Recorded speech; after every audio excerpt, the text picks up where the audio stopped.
కృష్ణ వినవారాధమదిలో ఎంత కలవరమో, కళ్ళల్లో కాంతుల సిరులు, గుండెల్లో నీ కైవరులు.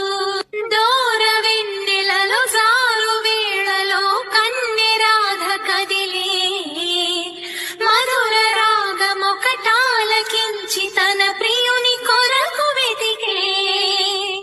వేణు మాధవుని కానలేని చెలి మనసు మూగబోయే, తన్ని బాధగని కాటుకే కరుగయమున నల్లనాయే.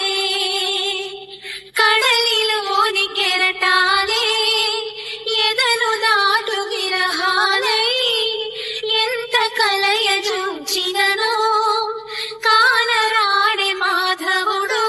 ఆ గగనంలోని చుక్కలు అన్ని కన్నులు కాగా వెతికెను రాధ కృష్ణ కృష్ణ అనుటూ. విన్నావా చెలి పిలుపు, కృష్ణ ఇది